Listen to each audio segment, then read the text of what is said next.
Hi, welcome to Adoption Now, your adoption show. I'm April Fallon. Enjoy this episode.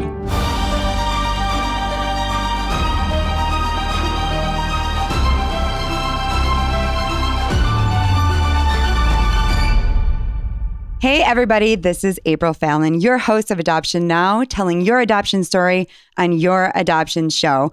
Well, this is season 7 and we are super excited. It's also the holiday season, which is amazing to be doing this show through the holiday season and bringing you these great stories. If you are new to Adoption Now, we are a community of adoptees, birth parents, and adoptive parents. We're passionate about hearing all voices of the triad. Hearing the whole story of everyone involved can help you understand what is really going on in the story and help you become more educated on adoption and understand it in a deeper level. Noah and I have 4 children through adoption, and I'm super grateful for this podcast. I really am. All the resources and understanding it has brought to our family. If you've been touched by Adoption Now, we would love to hear from you. Lately, we've been getting some messages, and it has encouraged us so much and helped us. We would love to hear from you. You can send us a review. You can send us a message on social media, or you can email us at info@adoptionnowpodcast.com. Okay, speaking of reaching people, I am so honored and blessed today to have a birth mother on. First of all, a birth mother is always amazing when we have them come on and share their stories. But this is a birth mother from Ireland. Can you believe that? Ireland. I know. We arranged it. It's on video. I just can't believe it. I'm super excited. She is a birth mother who has just written a book, Does My Son Take Sugar? An Irish Mother's Memoir, a true story of love, scandal, regret, and reunion. Eithne Ring, welcome to the show. Hi, April. Lovely to be with you this evening. I'm so excited and honored to have you here. Oh, thank you so much. Okay, let's start at the very beginning when you found out that you were pregnant. Okay. So I was 19 in 1983. I had been going out with my boyfriend for about 2 years, and then I discovered that I was pregnant. Mm-hmm. And in Ireland in the 1980s, it really wasn't an option to keep your baby if you weren't married. I had to tell my mum, who had just lost my dad, her husband, at the age of 49. And I had to come with this news that I was pregnant a few months after my dad had passed away. So at that time in Ireland, it was really shameful. And there was great secrecy attached to a crisis pregnancy. Mm-hmm. So after I told my family, they went to an organization called Cura, which was a crisis pregnancy agency. And what they were trying to do was help me, even though people might think they were sending me away. But everybody really went away for their last 6 months of confinement if they weren't going to get married and keep their child. Okay. How old were you? I was 19. And your father had just passed away. Where are you in the family? How many kids? And I'm middle, neglected. Middle. two above and 2 below. Okay, so 5 kids in your family. You're in the middle. Yes. And you tell your mom. How did she respond? Oh, I mean, I told my older sister and she said, okay, we need to tell mom. So I said, of course. So she came down. She was working in another part of Ireland and she came down and we told my mom on a bank holiday weekend in October. Mm-hmm. And we just said those words. And she just got up and went to the kitchen for a glass of water. And honestly, April, when she came out of the kitchen, I just felt like, could you just send my mother back in? Because this old woman came out of the kitchen. I mean, I saw it. Mm-hmm. You know, I was in crisis with this pregnancy. I was so upset that I upset the whole family. But she was devastated because she adored my dad. She was a new widow. And now this was a crisis and she was fearful for me. Mm-hmm. So then I just cowered away like a little child for a couple of months. I didn't open my mouth. I didn't ask any questions. I didn't ask about any decisions that were being made. I just went with the flow. And the Ireland flow was you went to a host family in another part of Ireland and hid away for your 6 months of confinement. And there was a story made up that I was gone to France to be an au pair for a French family. Okay. And you see, with no social media, it was believable. Okay. I You have know, so many and questions. I was so scared. Yeah. I didn't tell my friends. Nobody knew. Nobody knew. So you hid the pregnancy Nobody. and then you were now going to be Yeah. an au pair and being shipped away. Yes. Yes. What about your boyfriend? Had you been in a relationship a Uh, long time, did you well, say? yes. Okay. Yes, I was with my boyfriend for 2 years. He was just a few years older than me. But, you know, a crisis pregnancy was just that in Ireland in the 1980s. You know, if you got pregnant and you weren't ready to get married, and certainly I probably wasn't ready to get married at 19, just the only option seemed to be at the time was just to go away. And because of that, then the relationship was meant to, we'll say, finish. Did you want to keep the You know, baby? 110%. 110%. But that wasn't because even an I felt, option. yes, no, I didn't feel so much shame as some people talk about. I didn't feel shame, but I felt I let them down. And I really felt the secret had to be kept secret. Mm-hmm. So I didn't make waves. I didn't ask for anything for myself. I just felt like I broke the Queen's, I don't know, best Kingdom. china. You brought the kingdom down. Mm-hmm. Yeah. Yeah, and I just felt like I just cowered away and went away for 6 months, didn't ask for anything, you know. Okay, Yeah. talk to me about the host family. Were they nice to you? The host family were nice. They weren't my family, of course. So you just felt so alone. And because you hadn't told anybody, I hadn't told my friends, you didn't have any mobile phones. You were there, not like an intruder, but you just felt like an intruder. You just felt you were in the way. And again, you felt like you were bringing more hurt and more upset to another family. But like they were very nice to me. They had a 2-year-old that they had adopted, a little girl. And then they went on to have a boy themselves. He was 4 months. So Okay. I did general household duties and stayed there for 6 months. Did you think that they would adopt your baby? No, because in those times in Ireland, it was really left to, we'll call it the powers that be, and they organised the adoption, like the church and the state. They would organise the adoption. So Okay. I did not know where it was going. I had no Oh, so you didn't pick the family? No, you weren't allowed at those times. Okay, It was so really, they would not. archaic. Okay, they would not have adopted because it was closed and they knew you, so that wouldn't have worked out. Yes, that wasn't Okay. allowed in those times. It just didn't happen in those times. How did you feel when you saw the way that she was with her adopted child? Did it give you any peace? I don't even think I looked at it like that. I kind of felt, I just didn't look at her. I mean, I knew she loved her 2 children equally. She adored them. But I didn't think of it like that child was adopted and that's the way it will be. I just knew 110% I did not want to give up this child. Like I often say, if somebody says, if you could turn back time, you know, would you have kept your child? I said, I would have cut off my limbs to keep my child. I really, really wanted to keep my child. I feel that so many people right now are listening, birth mothers, and they understand, and us adoptive mothers, we like our heart breaks too. I mean, it's just such a painful process. Talk to us about, did your family reach out to you? Did you talk to your mom? Well, you see, what they did was they kept in contact. Like they came down to see me every week. But again, that was in secrecy. It's amazing to try and even understand that. So we would sit in the back of a car and have a chat and have a sandwich and have a flask of tea. But we didn't go into any place like a hotel or a restaurant because, again, they were trying to protect me. So then we didn't go out anywhere. I mean, it sounds bizarre. It sounds like the 1930s, you know? It does. But that's what happened, you know? And was this Catholic? Yes. Were you Catholic? Okay. So talk to me about the day he was born. Well, first of all, did you know that you were having a boy? No. Okay. No. Oh. But I mean, there's a lovely part to this. The house that I stayed in, they had a GP, like a doctor, and that was the doctor I attended to for my pregnancy. Okay. And she was a beautiful, beautiful human being. And I went to see her once a week for my pregnancy visits. And then when I went into labor, the host family that I stayed with, they rang her and she brought me to the hospital, the GP, you know, at like 10 o'clock at night. So he was born at 3 o'clock in the morning.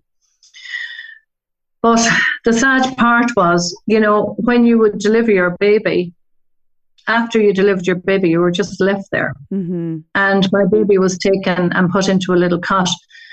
And you were just left there, the following day. Nobody came to see you. No counselor came. No nurse came. Nobody offered you a cup of tea. Nobody came and said, you should go up and hold your baby. Maybe you should hold your baby. Would you like to hold your baby? Mm-hmm. And I was just left there in a bed on my own in a ward surrounded by women who had their child beside them.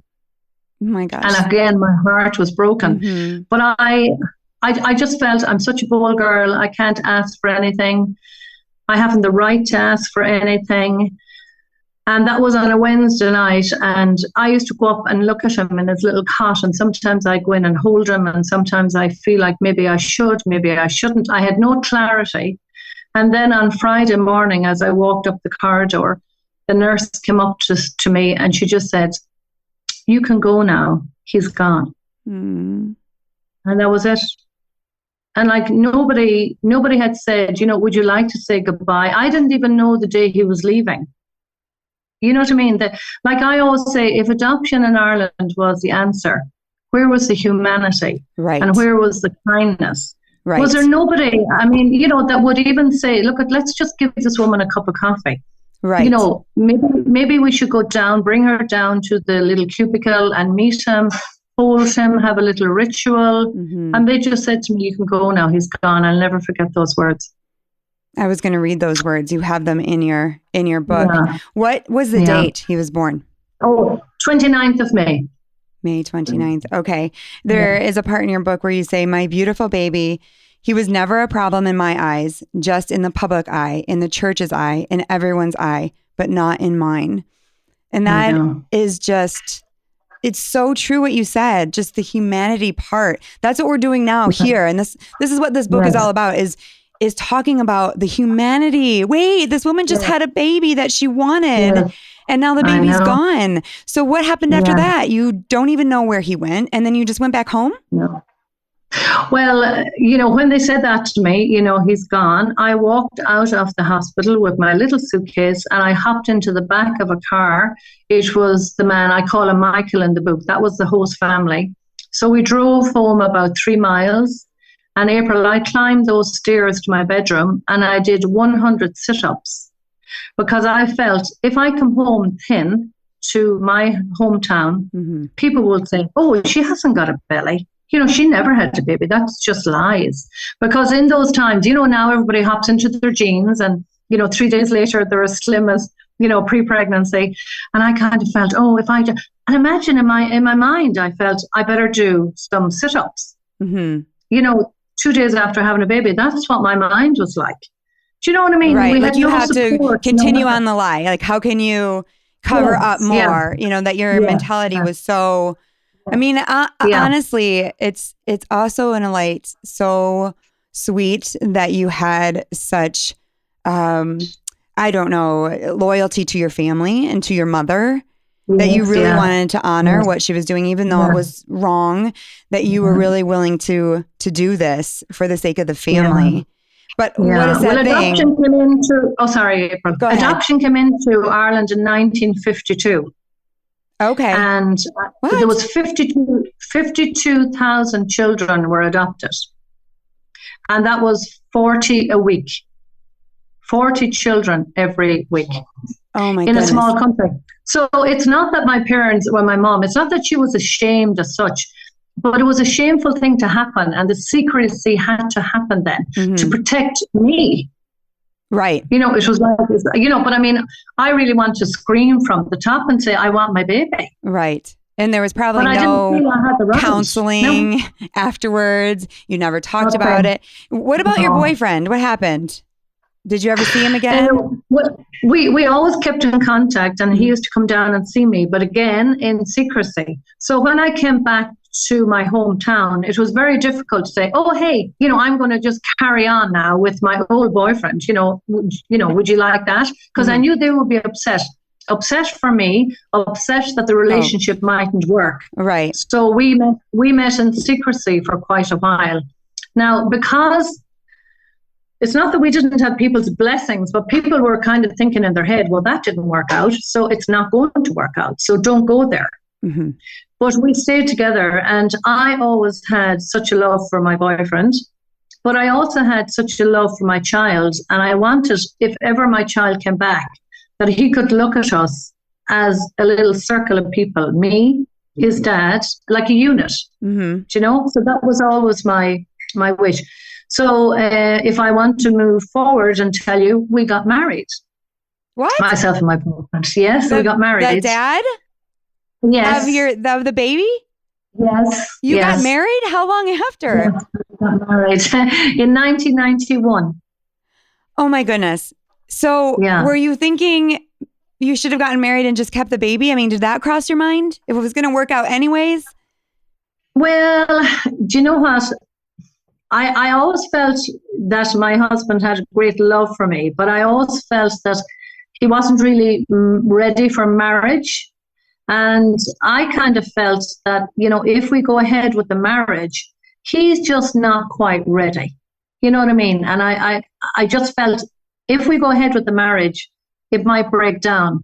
But when you know, you know. And I knew at a certain stage, albeit a few years later, I knew he was now mature and I knew he was now ready. And I also wanted us to have a unit that when my son came back, if he came back, that I would say, look, it was just a love story all along. And you know, you were wanted, you know? Yeah. It breaks my heart in some ways, but I hear what you're saying, that you weren't ready at the time and it might have been a complete disaster. Look, I would have been ready at 14 if I could have kept my child, you know? Yeah. I really want, you know, I would have, you know, and it wouldn't have been a sacrifice from me. I just so wanted to keep my child. So Joe, your husband, is the one who reached out to me. So, yes. But he didn't mention, hey, we placed a baby, right? Yeah. He's just talking, he's promoting your book and he's helping you. Yeah. But this is also his story. Yes. I mean, I just thought that he was like the second, and he's like, oh, I'm going back with you in this time, honey. I support you. But he's like part of the story. Let's bring him on. Yeah. Okay. So, Joe. This is Joe. Hi, Joe. Welcome to the show. Thank you very much, April. It's lovely to talk to you. Oh, lovely to talk to you and see you as well, because this is also on video on YouTube. But Joe, I can't believe this. Like, we not only have a birth mother from Ireland, we also have a birth father from Ireland. Indeed. Let's talk to you just for a second. Okay. Oh, wait, what were you going to say? You're not from Ireland? I'm going to say you guys are just really good at this accent. I am happy for you too, but let's talk about what you went through, why she's being sent away, right? And you guys were older. I mean, 19, and you're a little bit older than that. So it's not like you were. I was 24, April, at the time. I was 24. And I suppose back then, I was sort of, I lived my life. I was enjoying life, and I was, suppose, a jack the lad to a degree. I enjoyed life to the full. Mm-hmm. And when this happened, I came from a big family myself of 13. And I blame them for any of this, but I think there was a lot of insecurity in me at the time. Mm-hmm. And the thing about it was, April, my story really was every day to this day, it breaks my heart to know that even though I feel that if I had stayed, I don't think we'd be together now. Because I think there would have always been a want in me or a desire to what if. And so when we did get married, I was ready. Eithne was probably always ready. Mm-hmm. But I suppose it was one of those things. And it worked out for the best in the end. Thanks be to God, as they say. But I think it was a bit of insecurity. Also, head in the sand stuff. You know, I mean, when Eithne was gone away, I did go down a few times to her. I always thought of her. I missed her. I was confused. I just didn't know where to go with myself. And I suppose you put your head in the sand and just get on with it. Mm-hmm. But the thing was, it was when I wrote the piece, April, it was, that's when really it hit me, you know. Eithne asked me, would I do a chapter? Mm-hmm. And I said, certainly. And I felt that I'd probably do the chapter, maybe write it in 20 minutes, maybe a day. So when I actually sat down to do it, I suppose it still hits me. It hurts me. You know, it broke me and it fixed me. Because I counseled myself. You know, I went there and I I started into it. It took me 6 months, April, to finish it. Oh my gosh.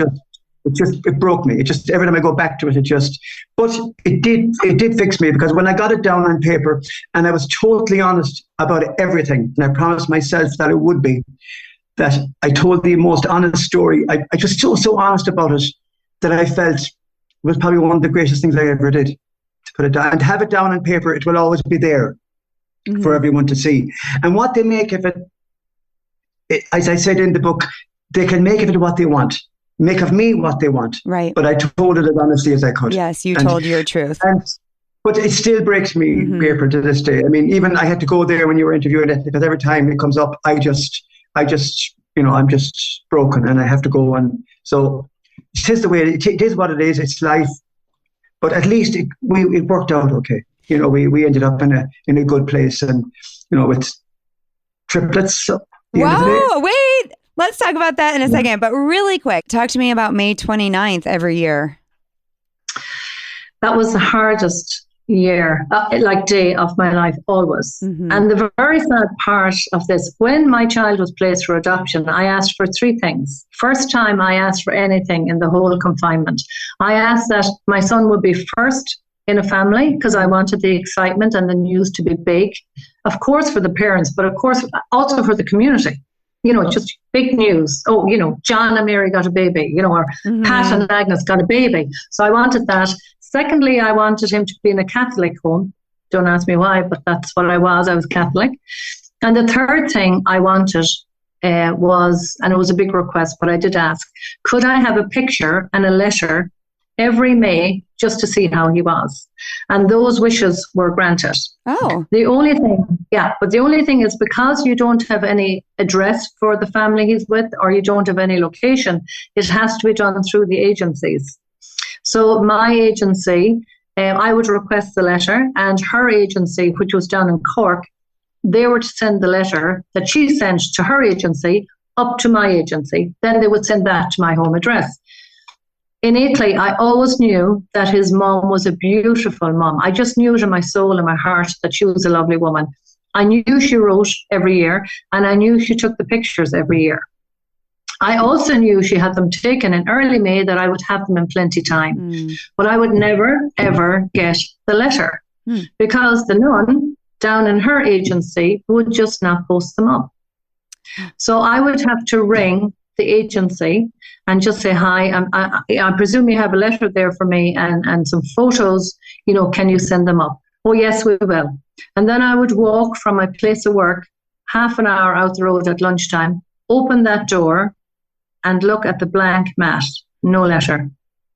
Back again the next day, ring the Adoption Society and say, sister, I believe you have a letter there in that picture. Oh, I think does he have a sibling? I think there's pictures here. And I said, could you please send them up? It's his birthday tomorrow. I would walk out again to the house, no letter. And maybe the third phone call, she might say, oh, I didn't have any stamps. And I kind of feel, she looked at me as a lesser person. Yeah. Because I had given this baby, I had a baby out of wedlock. She just looked at me as a lesser person. And those days, if I didn't have that letter, I couldn't connect. And I cried and I cried and I cried all day. None of my friends knew. I had to walk back to work. And by the time I got close to the town, I had to dry the floods of tears that flowed down my face. And my body was nearly convulsing with sadness. And I had to go back to work and pretend none of my friends knew of my pregnancy or my baby. I told my best friend when my son was 11. Wow. And I had to wait for those letters. I mean, it was cruel. And I didn't realize how cruel I still felt. You're such a bold girl. You don't deserve this. But in my heart, I knew I did. You eventually got the letters though, right? Oh, yeah. But I mean, a week late. Oh, do you know what I mean? Right. Like she wouldn't send him before his birthday, the time. And so you had to go through the grief. For his birthday. Right. Just to look at him. You know what I mean? Just to look at a picture of him, But again, I knew his mom had done her piece, Okay. So Joe mentioned that you guys got married and went on to have triplets. In 1997. Yeah, so we had 2 girls and a boy. Oh, so now what was that like? 2 girls and 2 boys. Oh, it was fabulous. fabulous. But again, so many people didn't even know about my firstborn, Right. But so we had triplets, and they were just absolute joy. It was, now I did feel quite sad because, my other child was missing. Right. But so when the children were 9, I just said to Joe, we need to tell these children about their sibling. Mm-hmm. Because I just think it's wrong, that they wouldn't know the truth. So we brought them to the cinema one Friday evening, and we said, after the cinema, we're going to come back and have a little hot chocolate, and we just have to tell you a little story. So I told them all about our lives together and how we had their sibling in 1983, and that we weren't allowed to keep him at the time. And they were 9 at the time when I told them. And my son, my younger son, he was the youngest triplet, he says, and Mum, did you keep your receipt? Can we go and get him back now? So that was quite cute. But it was so lovely because they knew then that he existed. Right. And then if we roll forward, if you want to talk about that, in 2008. You and his adoptive mother connected, right, through these letters. Yeah, so that's how we connected. And then one year I got a letter from my son's mother, and she just said, enough is enough. This is my true name. This is my address, and this is my mobile. So please ring me if you like to ring me. What did you do when you got that letter? Did you freak out? I ran up and rang her. Yes, yeah. So we connected straight away. What did you say when you called her? So, I mean, of course, we talked about our son, totally. Mm-hmm. And she just said, do you ever, what do you do on his birthday? And I said, actually, I go down south. Because every year I felt he was down south of Ireland. Mm-hmm. And she said, well, if you'd like to come down, we could meet. My son was in college. So I went for 3 years in a row, every May, and met my son's mom. And I hadn't even met him at this stage. Did you like her? Oh, she is amazing. She's beautiful. Absolutely beautiful. And my friend often says to me, how can you call her his mother? Mm-hmm. And I said, she is his mother. And she said, I can't do that. And I said, look, I gave him life and she gave him living. Mm-hmm. And that is, she's such a beautiful woman. We just get on so well. And when I go down to see my son, when I go down south, his mom lives just a half a mile away. And I know in the text messages, he's saying to his mom, oh, Eithne's coming today. So, so she'll pop up to the house about, maybe 2 hours after we arrive. And she'll just come up and we just give each other a big bear hug. And then we just go over on Neil's sofa and we sit and chat. And I can see Neil in the corner of my eye. He's putting on the kettle for a cup of coffee. And I know he's just saying, that's just great. He likes it. So you eventually met him, and Joe met him as well. So how long did that take? Because he's already in college now when you're meeting his mother. He's already in college. And Neil's mom used to say to me, I will tell him you're looking for him, but he's in the middle of college. Mm-hmm. So when he finished his college, she gave him my mobile, but very kindly of her, she didn't tell me that she gave my mobile in case he never rang me or in case he didn't ring for 6 months, and I'd be looking at my phone every day. And about 2 days after she gave him the number, he rang me. And he said, hi, this is Neil. Just like that, no warning. He's very kind of cool, casual guy, and he said, I was thinking of coming up to the west of Ireland to see yourself and Joe. And I said, sure. So he came up a week later on the Saturday. So we had the weekend together. Oh, what was that like? Joe, where are you? What was that like?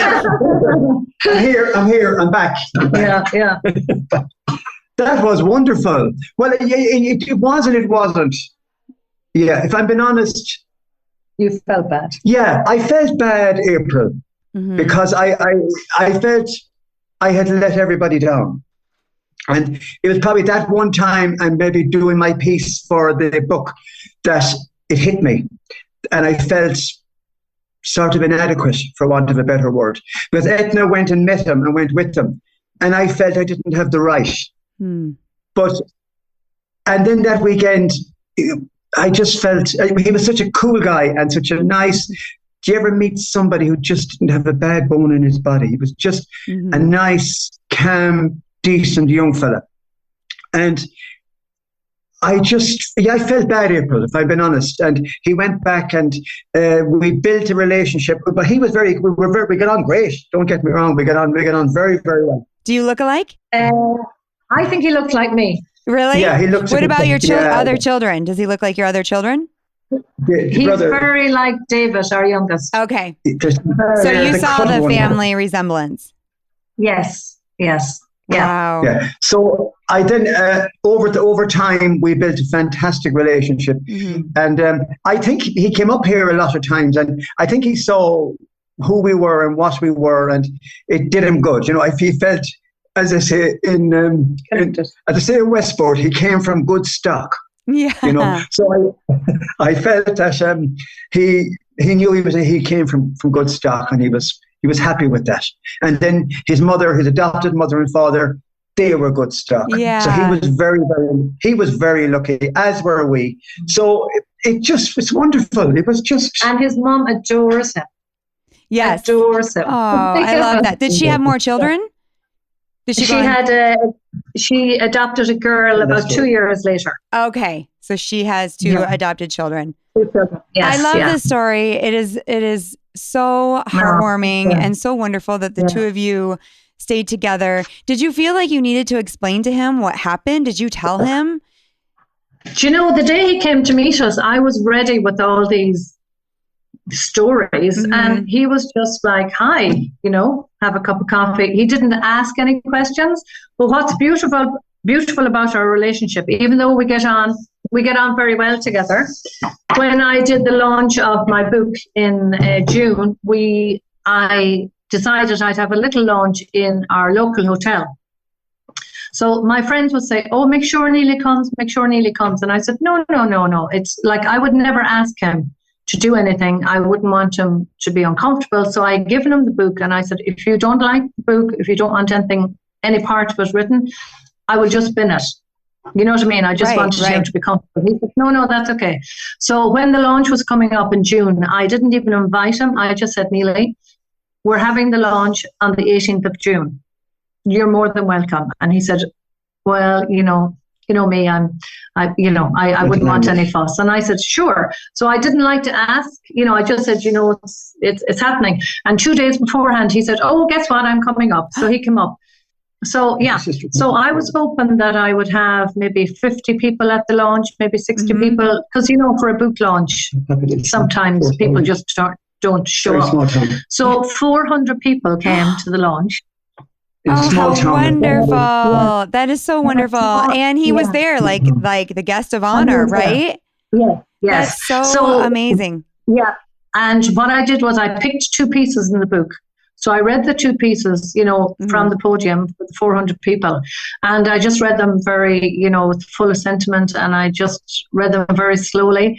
And he was in the audience. And I think even though he read the book, he could hear my words saying basically, I wanted him from when he was a dot on a pregnancy kit. I just wanted my baby. So I think it kind of cemented our relationship completely. Yeah. What about your family, your sisters, your children? Do they have a relationship? Oh, yes. Yes. Now, you see, my children are 25 and Neely's now 39. So there is an age gap, of course. But, and of course, we don't see each other awful often. But I mean, when you think of a cousin or, you often don't meet 4 or 5 times a year. So what we normally do is we always go down for his son's birthday. So I am a granny. No. We go down for Neely's birthday and we have a summer visit and a Christmas visit. Okay. So he comes here. So it's, What a great story. So we get on great.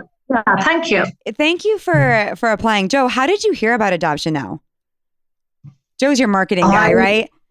Yeah. I just figured that. How did you hear about her, Joe? Yeah, your show. I figured that there must be other like-minded people, and I didn't find much in Ireland. So I just put in adoption, and yours came up straight away on top.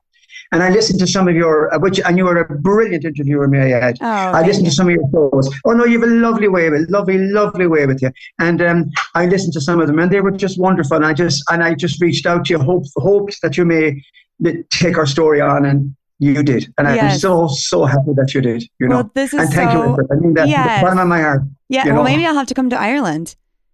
This is a big Yeah, opportunity. yeah. I'm Fallon, you know, I am Irish. Yes, Yeah. yes. The west of Ireland is the best part of Ireland. Okay. So you have to come and Okay. Yeah. I'll remember that. I do want to tell everybody about this book. This book, it's just wonderful to read because not only is it a wonderful story, and you get the background of your relationship with your family and your sisters, and you tell many details in here. So you get a bigger picture than what we could do today in this podcast. Yes, of course. But it also has great sayings from Ireland. I was laughing at your sister's pet name. I was laughing at just the way you talk, and you know, just those expressions that we don't use in America, right? I enjoyed that a lot, and I love that. And you're the type of people, I can tell there's a silver lining, and we talk about it a lot in Adoption Now, is that the strongest, most resilient people are always looking for that silver lining, right? Always waiting for the pain to kind of turn into there's got to be some joy that comes out of it. And we see that God had his hand on your life and your children and really blessed your life and your family and brought you all together. And it's like, even though through the pain, he was creating a bigger family for you, and your son felt loved the whole time, which is what birth parents really worry about. Is he going to feel loved? Are they going to know? And it sounds like he did, and he's very confident of that. And I think this story will encourage birth parents, but also adoptive parents and adoptees. So I appreciate you both. Thank you. And if anybody wants to find the book, if you just put in eithnering.com, you can get it? EITHNE, eithnering.com, if anybody's looking for the book. Perfect. Thank you both so much. Okay. Thank you so very much, April. Thanks, April. You were fantastic. Thank you. You too. And thank you for listening. Don't forget to subscribe to our weekly podcast and follow us on social media. Thanks for joining us on Your Adoption Show. See you next episode.